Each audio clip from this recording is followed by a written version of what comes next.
Hello everyone. Stay tuned to the end of the video for an exclusive message from our fake sponsor, SquirrelPizza VPN.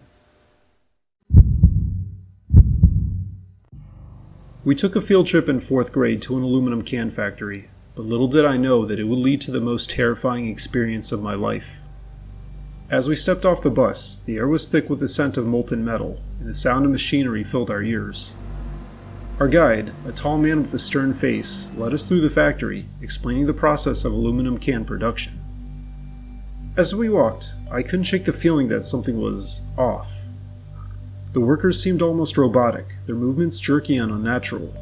The machines hummed and whirred, but there was an undercurrent of something sinister. The guide led us to a large, dark room filled with rows of shiny new aluminum cans. He explained that this was the final step in the process, where the cans were inspected and packaged for shipping.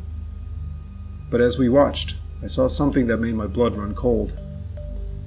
One of the cans, sitting on the conveyor belt, began to vibrate. It shook violently, then exploded in a shower of sparks and metal. The guide tried to calm us, telling us it was just a malfunction, but I knew better.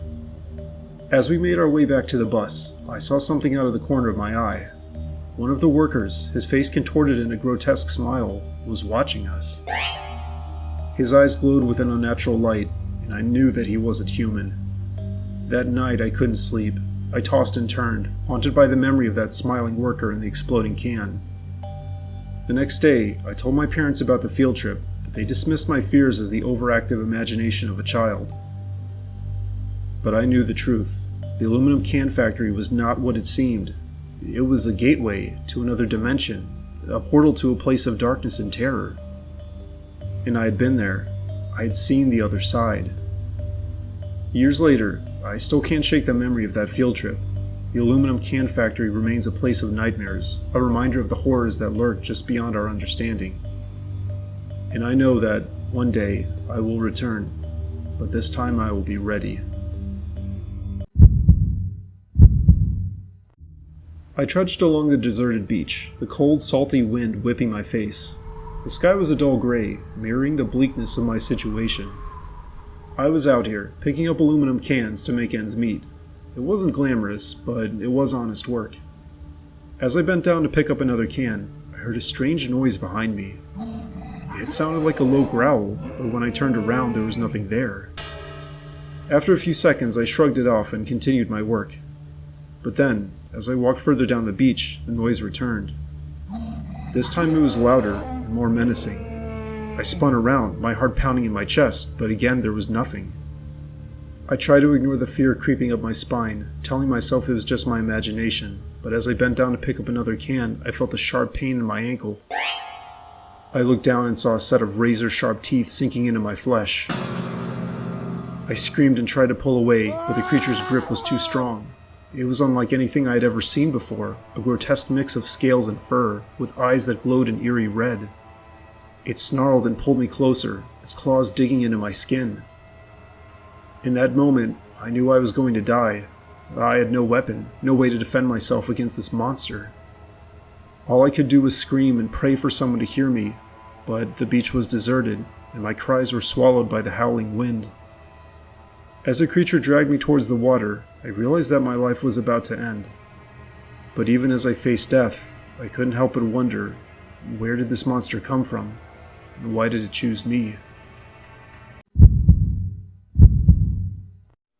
This happened back when I was just a kid, either in the 7th or 8th grade, when my art teacher announced a project that would change my life forever. The assignment was simple enough: create a sculpture out of recycled materials. My mom and I scoured our neighborhood for discarded aluminum cans. We ended up collecting hundreds of them, crushing and flattening each one with excitement. I had this grand vision of creating a massive, shining statue that would impress everyone in my class. Finally, the day of the presentation arrived. I stood in front of my classmates, nervously clutching my sculpture. It was a tall metallic figure, its arms outstretched as if reaching for something just out of reach. The cans glinted in the fluorescent light of the classroom, casting eerie shadows on the walls. "I call it the Aluminum Man," I announced, my voice trembling slightly. The class clapped politely, and my art teacher nodded approvingly.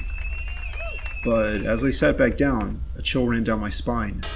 I could have sworn I saw the sculpture's head turn ever so slightly, its empty can eyes staring straight at me. That night, as I lay in bed, I heard a faint rustling from the corner of my room. I sat up, heart pounding, and saw a figure made entirely of aluminum cans. Its limbs creaked and groaned as it moved, the cans scraping against each other like nails on a chalkboard. "You created me," the creature whispered, its voice a raspy hiss. "Now you must pay the price." I screamed, but no sound came out. The aluminum ghost lunged at me, its sharp edges glinting in the moonlight. I tried to run, but my feet were frozen to the floor. From that day on, I was haunted by the aluminum ghost. It followed me everywhere, its can-made body clanking and clattering in the shadows.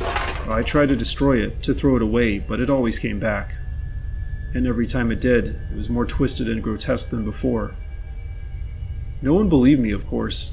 They all thought I was crazy, that the stress of the art project had somehow gotten to me. But I knew the truth. The aluminum ghost was real, and it was coming for me. Now, as I sit here, typing out this story, I can hear the familiar creak of cans outside my door.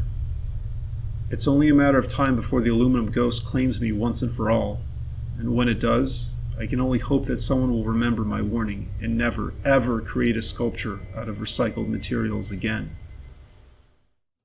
Now I'd like to introduce you to SquirrelPizza VPN, the only VPN service that's as fast as a squirrel on a caffeine high and as secure as a squirrel's secret stash of acorns. Our state-of-the-art technology is powered by squirrels. That's right, squirrels. They're fast, agile, and they never take a break. Plus they're cute, so you know you can trust them with your data. Our squirrels are trained to encrypt your data using a proprietary method that's so secure even the NSA can't crack it. We call it the Squirrel Cipher, and it's based on the complex patterns of squirrel chatter. But that's not all. Our squirrels are also experts in cybersecurity. They're constantly monitoring the internet for threats and updating our systems to keep you safe. In fact, our squirrels have a 99.99% success rate in blocking malware and phishing attempts. And if you're worried about your internet speed, don't be. Our squirrels are so fast they can deliver your data packets faster than a squirrel can steal a slice of pizza. So what are you waiting for? Sign up for SquirrelPizza VPN today and get 1 free month of service. That's right, a whole month of squirrel-powered internet security, absolutely free. SquirrelPizza VPN, because why trust your data to humans when you can trust it to squirrels? And just remember, at SquirrelPizza VPN, we're nuts about your security.